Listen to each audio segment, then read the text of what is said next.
Welcome to the Topic of the Month with Kim Wardlow, an AINC original podcast. It's not easy being blind or going through vision loss, but we'll help you navigate these waters. Press on. Push forward. You've got this.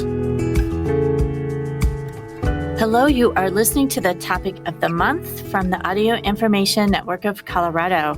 I'm Kim Wardlow, the Executive Director at AINC, and we're glad you're joining us again for our final week of December, where we've been talking about adapting to vision and hearing loss with Ellie Carlson.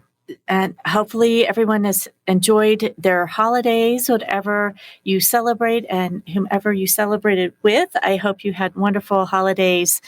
And here we are in between Christmas and New Year's. So we're getting close to 2023, but we are glad you're tuning in today to our program.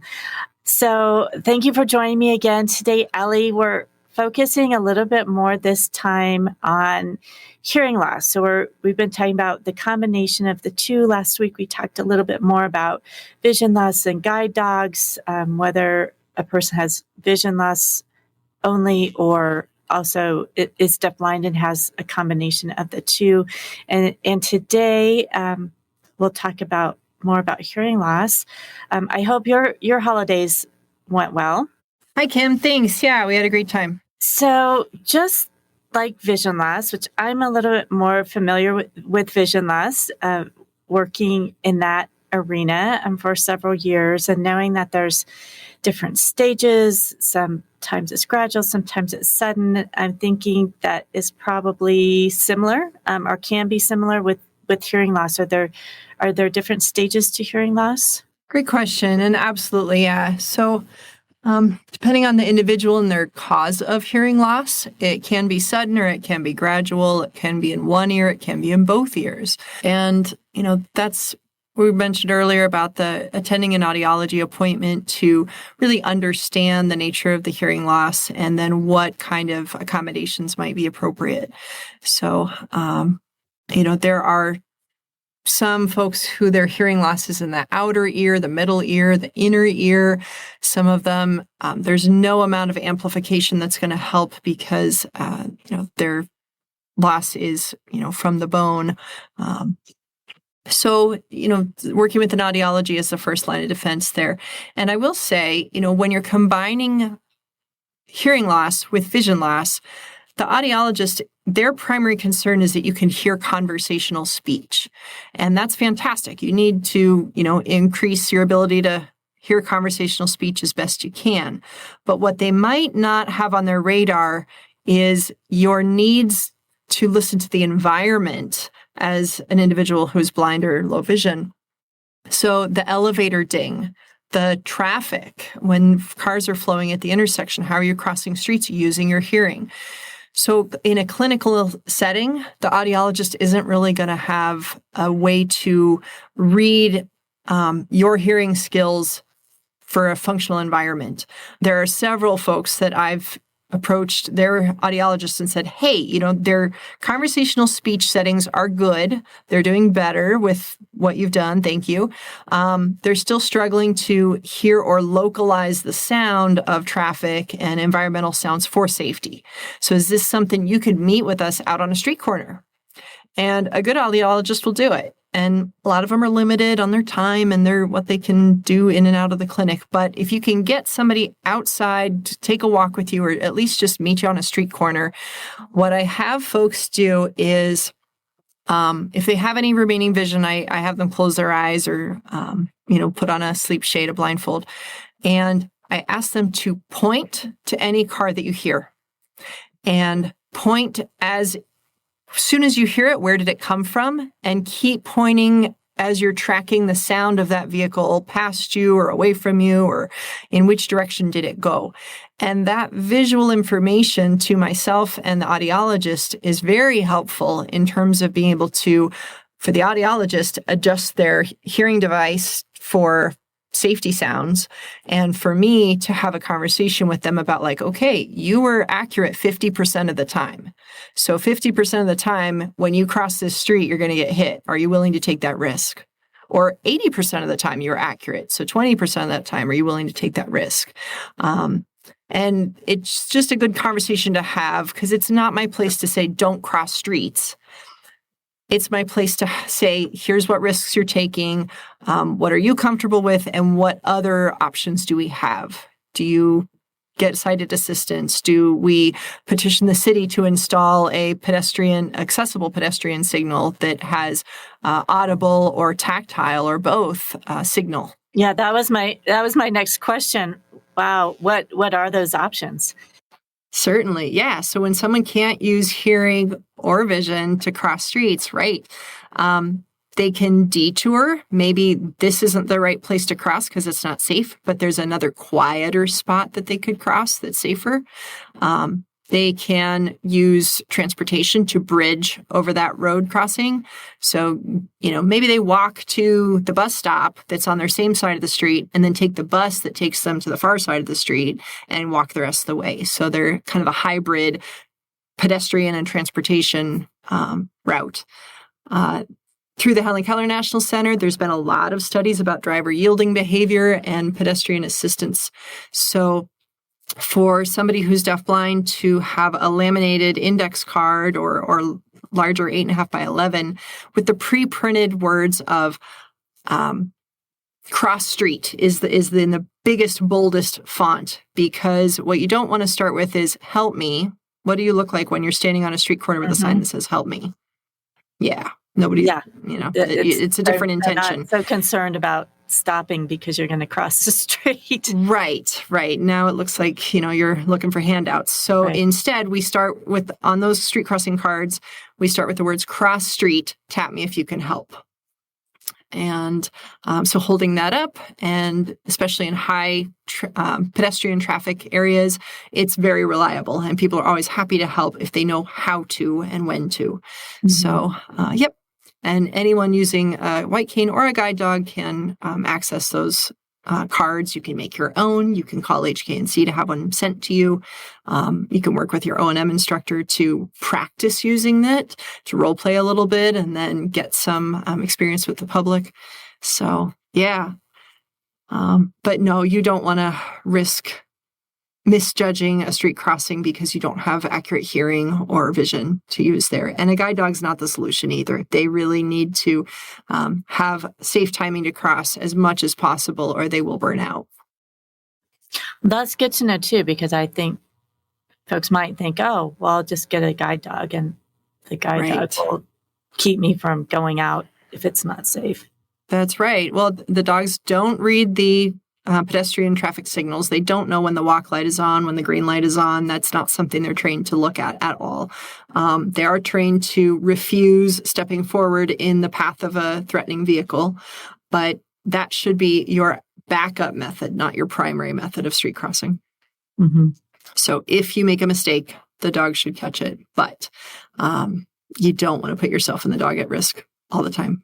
Right.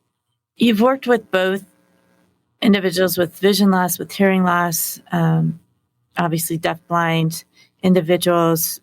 Are there differences and similarities to losing hearing as to losing vision, or the process of that, or what you do? I'm an audiologist, obviously, instead of an ophthalmologist or something like that. But is the process of seeking resources and that process fairly similar? Certainly, yeah. So in the same way that getting a diagnosis of legal blindness, and then here's some aids and devices and resources that may help you, getting those information, then there's a learning curve to learning to use them, or acquiring that equipment, acquiring those skills.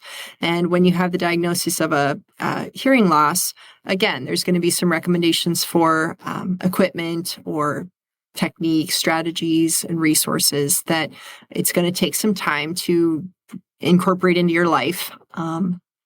If it's hearing aids, cochlear implant, assisted listening device, usually folks need to go through a little bit of auditory adjustment to using those devices just around their house initially. What does it sound like when you turn on the water faucet? What does it sound like when the doorbell rings? It's going to sound different than it used to. And so just rewiring your brain to think, okay, I'm hearing this muffled clicking sound. Oh, the driver of this car just turned on the turn signal.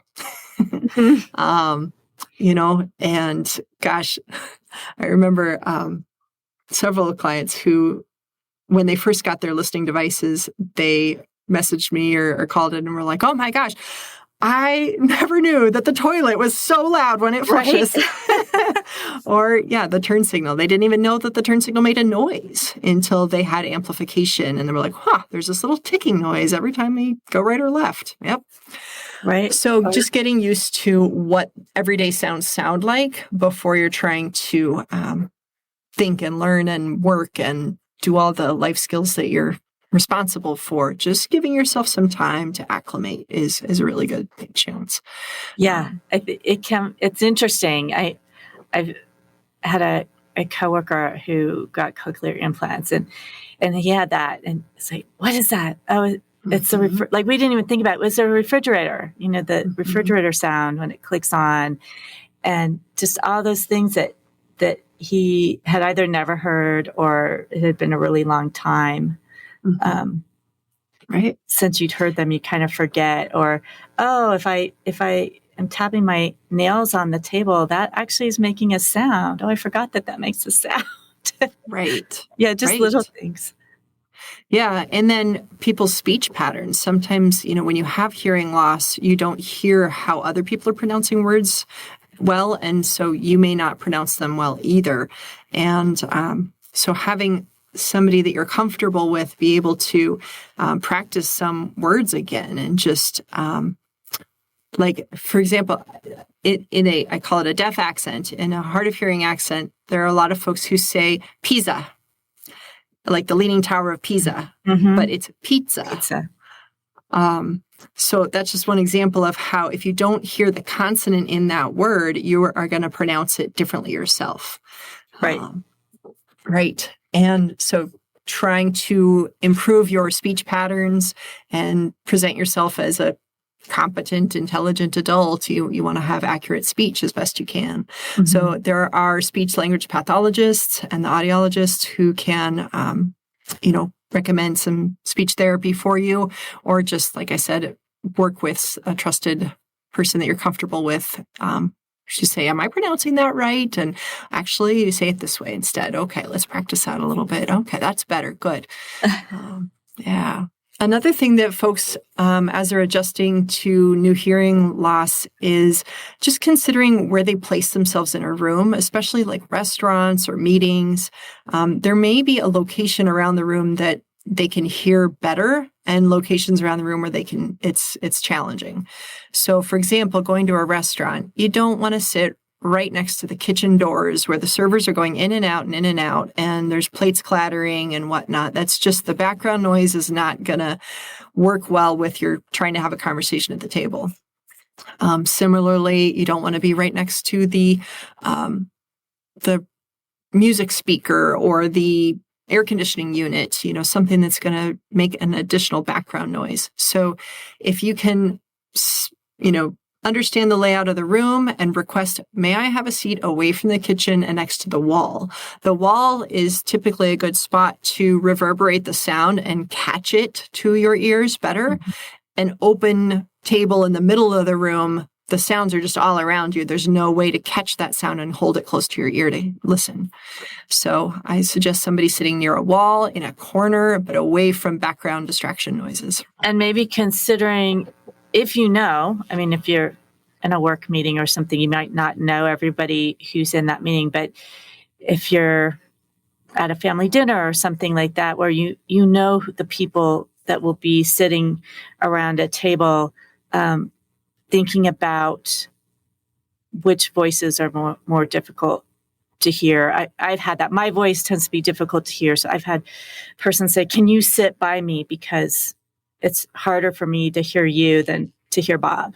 So can you sit by me?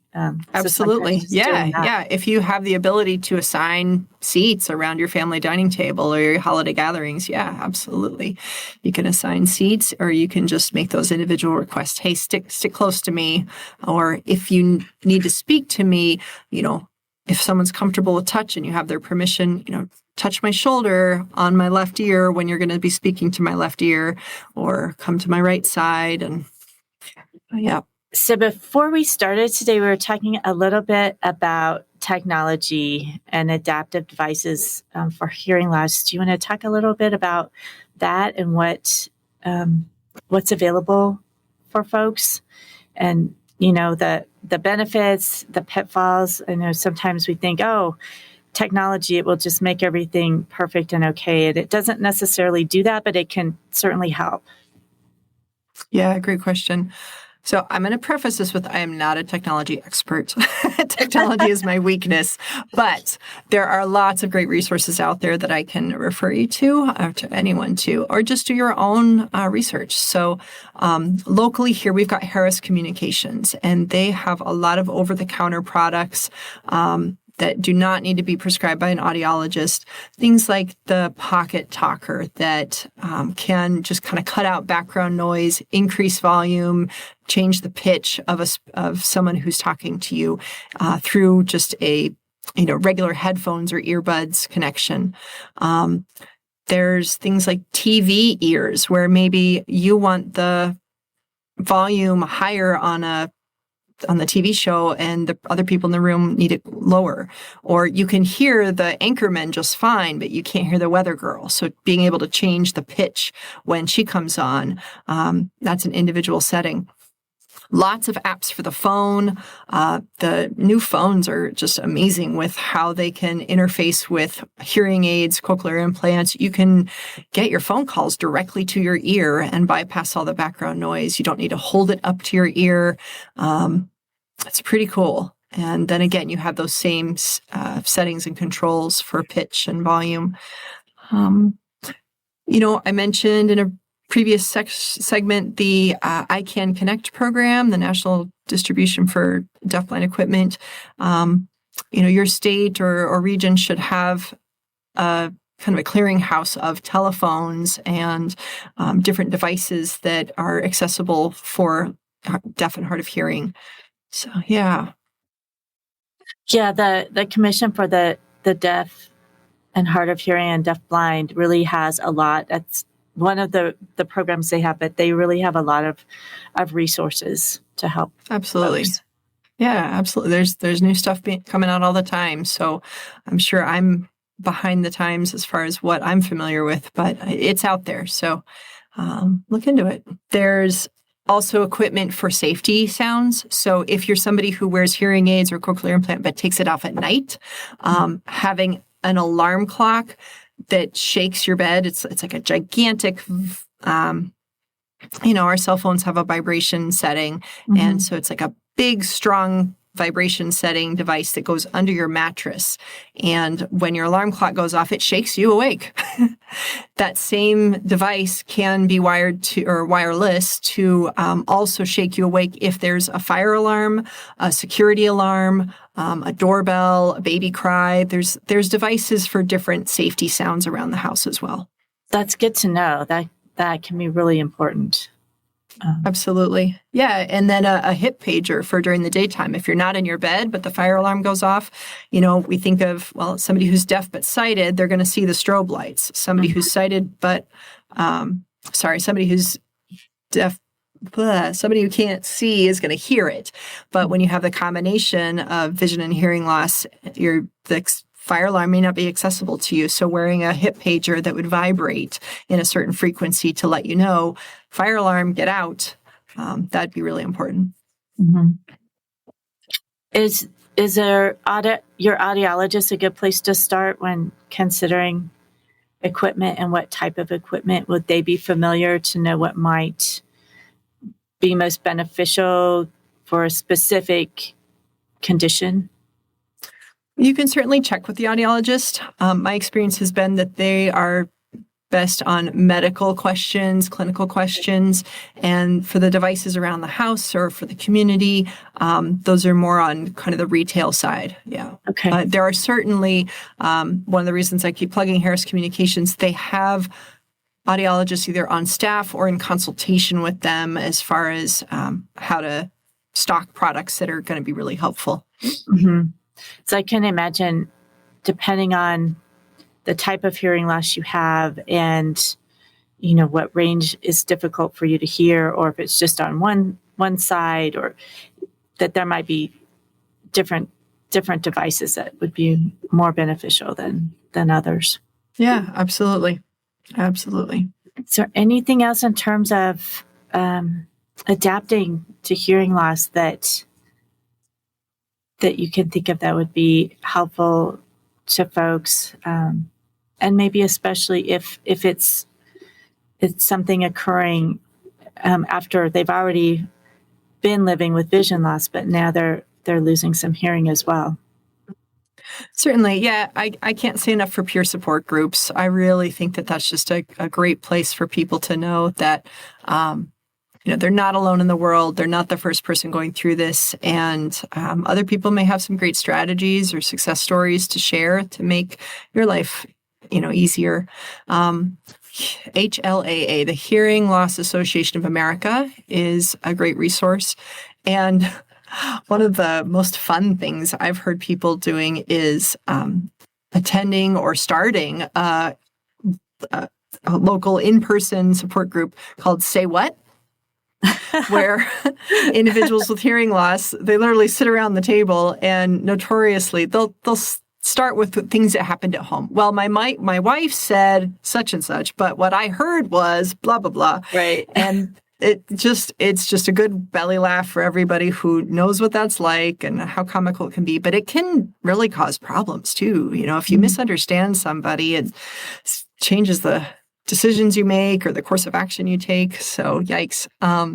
But at the Say What Club, folks can sit around and it's like playing a game of telephone around the table where even amongst the group members, they'll say, well, I thought you said this. No, I said that. And you can just laugh together. And but again, it's a place to share what equipment or strategies you're using and, learn more from peers than you can from a professional because they don't live it every day.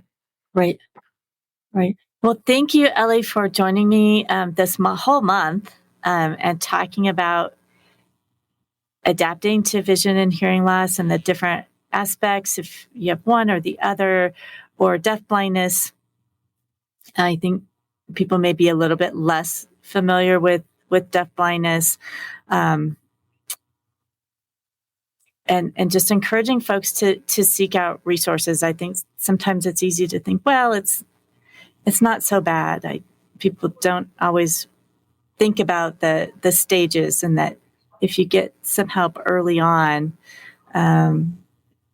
you might not need a full-blown hearing aid, but if you get that little listening device early on, you might not be missing things. You might not even realize what you're missing. So that's true. Just having I'll just leave you with two quotes from Helen Keller.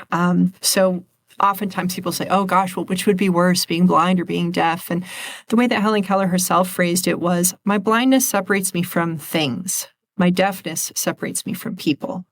Mm-hmm.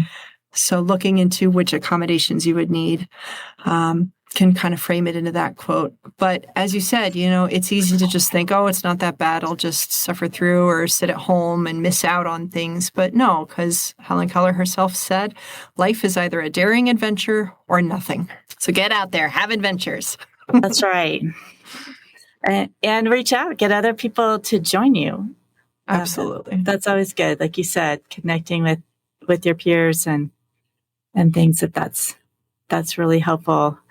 And next month, we'll be talking about independent living. So kind of not just the specifics, but looking at overall your day-to-day living and adapting and so you can do the things that you've loved doing. So we'll talk about that next month. But again, thank you, Ellie, for joining us this month. Please write us a review or give us a rating on the platform that you're using. And be sure also to listen to Aftersight with interviews with individuals who have lost vision, and either their journey in that or what they're doing in their lives now that they've lost sight, but they're continuing to do some great things. And Blind Sight, it covers some mental health questions and issues for folks, and that's hosted by Bill Lundgren. So I encourage you to listen to both of those that are also AINC original podcasts. Definitely, Ellie, I wish you a happy new year. I wish everyone else out there a happy new year, and we'll be back in 2023. Thanks, Kim. Happy New Year, everybody.